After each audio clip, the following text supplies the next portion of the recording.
Salinity. आज का topic है सैलिनिटी। सैलिनिटी किससे रिलेटेड है? सी वाटर से। जो भी हमारे पास वाटर रहता है उसके अंदर डिज़ोल्व साल्ट्स रहते हैं, चाहे उसे फ्रेश वाटर कहें या सी वाटर कहें, सभी में कुछ ना कुछ मात्रा में क्वांटिटी में डिज़ोल्व साल्ट्स रहता है। तो सैलिनिटी की डेफिनेशन क्या रहेगी? टोटल डिज़ोल्व साल्ट्स इन सी वाटर। उसको मेज़र कैसे करते हैं? 1000 ग्राम सी वाटर के अंदर 1 ग्राम साल्ट्स आ जाए तो हम उसको बोलेंगे कि 1 पीपीटी यानी पार्ट्स पर 1000। ठीक है, इस तरीके से सैलिनिटी हम मेज़र करते हैं। ब्रेकिश वाटर जो होता है उसमें 24.7 ग्राम पर 1000 ग्राम की अपर लिमिट है, तब हम उसको बोलते हैं ब्रेकिश वाटर। उससे ज़्यादा हो जाता है तो हम उसको सॉल्टी वाटर बोलेंगे, बट वो हमारा ब्रेकिश वाटर के अंदर डेफिनेशन में नहीं आएगा। ब्रेकिश वाटर की मैक्सिमम लिमिट 2.47% है। अब factors that affect the salinity, कौन कौन से फैक्टर्स सैलिनिटी को अफेक्ट करते हैं? अब सरफेस लेयर के अंदर, सरफेस लेयर में इवोपरेशन होगा या प्रेसिपिटेशन होगा, या कोस्टल रीजन्स के अंदर हमारा फ्रेश वाटर इन्फ्लक्स होगा, पोलर रीजन्स में फ्रीजिंग की वजह से या थॉइंग की वजह से। फ्रीजिंग मतलब आइस फ्रीज हो रही है, आइस बन रही है, और थॉइंग की मतलब आइस मेल्ट हो रही है हमारी। तो सैलिनिटी इस चीज़ पे डिपेंड करती है। Surface layer only. एवेपोरेशन मतलब कि हमारा जो वाटर कंटेंट है वो कम हो रहा है, तो सॉल्ट अपने आप ही प्रोपोर्शन में ज़्यादा हो जाएंगे। ओके, सेकेंड फैक्टर जो है हमारा सैलिनिटी को डिफाइन अफेक्ट करता है वो विंड है। यानी विंड्स हमारी ट्रांसफ़र करते हैं सी वाटर को एक रीजन से दूसरे रीजन से, वन सी से सेकेंड वन अदर वन सी। थर्ड फैक्टर जो हमारा है ओशन करंट्स हैं, जो डिफरेंट ओशंस में हैं, वो हमारे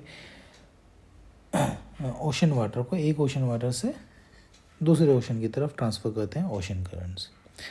अब जो सैलिनिटी, टेम्परेचर और डेंसिटी तीनों ही हमारी इंटर रिलेटेड टर्म्स हैं।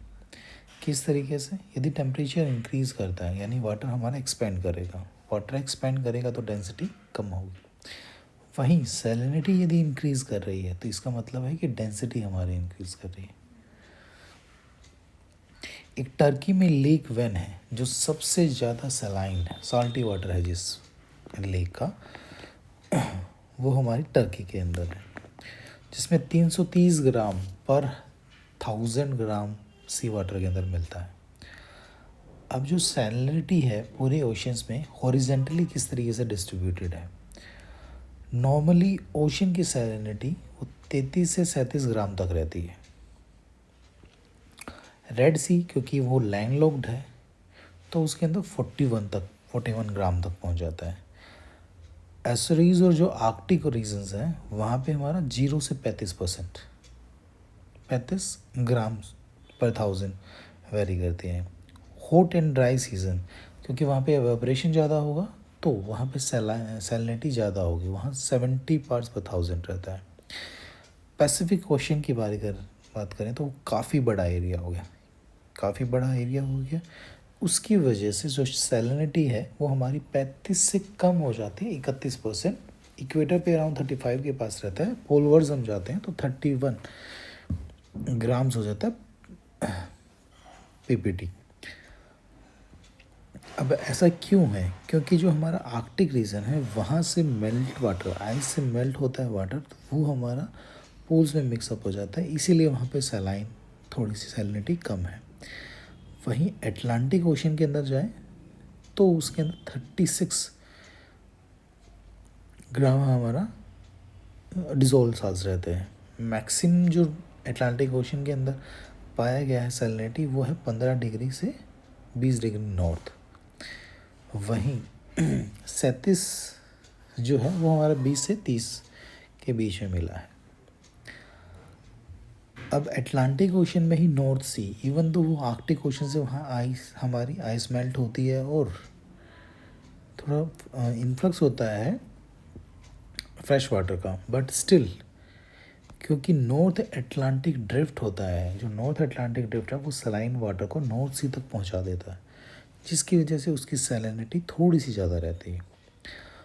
बाल्टिक सी या ब्लैक सी का एग्जांपल लें तो वहाँ सैलिनिटी कम है, इवन तो दोनों क्लोज्ड है, लैंडलॉक्ड है, बट क्यों कम है? क्योंकि वहाँ पे फ्रेश वाटर रिवर्स का आता रहता है, तो इसलिए वहाँ सैलिनिटी कम है।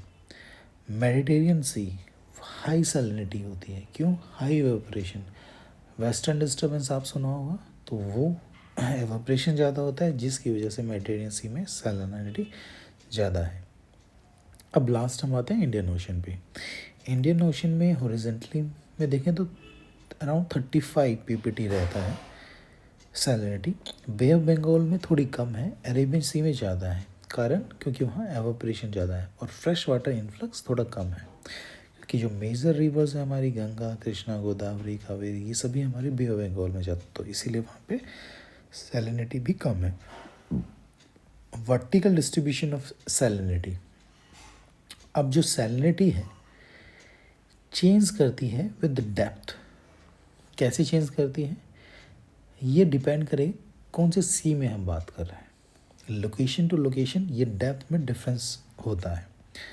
अब जो सरफेस सैलिनिटी है, यदि एवेपोरेशन होगा तो हमारी सैलिनिटी इंक्रीज़ करेगी, वहीं आइस फॉर्मेशन होगा तब भी हमारी सैलिनिटी इंक्रीज़ करेगी, और फ्रेश वाटर यदि आएगा रिवर्स से हमारा तो सैलिनिटी डिक्रीज़ करेगी। This is the surface water. अब यदि इस टोटल हमारा इसको सरफेस लेके ये हम मान लीजिए कि हमारा डीप ओशन है, तो this is the first, this is the surface. Around 200 kilometre तक हम सरफेस वाटर ही कंसिडर करते हैं। उसके बाद हमारा डीप ओशन तो हमारा 10 किलोमीटर, 10,000 मीटर के आसपास रहता है।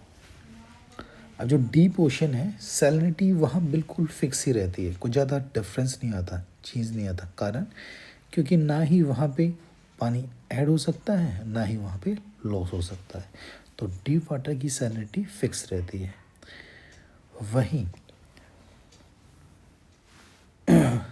इसके अलावा जो हमारा सिंपल सा है, जो हल्की चीज़ रहेगी वो ऊपर रहेगी, भारी चीज़ नीचे। तो लोअर सैलिनिटी जो सी वाटर रहता है वो रेस्ट करता है हाईएस्ट डेंसिटी सी वाटर के पास। एक टर्म है हेलोक्लीन। हेलोक्लीन होता है कि सरफेस वाटर जो है हमारा और डीप ओशन, डीप ओशन में मोर और लेस हमारा सैलिनिटी सेम रहती है, हल्का सा डिफरेंस आता है। सरफेस में थोड़ा इंक्रीज़ करते हैं, बट दिस इज़ द एक एरिया रहता है जहाँ सैलिनिटी बहुत ज़्यादा इंक्रीज़ करते हैं। जहाँ पे सैलिनिटी इंक्रीज़ कर शार्पली इंक्रीज़ करती है डेप्थ को, उसे हम हेलोक्लीन बोलते हैं। अब डेंसिटी डिफरेंस होगा तो स्ट्रैटिफिकेशन ऑफ वाटर होगा, कि एक लेयर में 40 ppt की है, उससे ऊपर 38 है, उससे ऊपर 39 है, इस तरीके से हमारा लेयर्सिंग रहेगा। Thank you.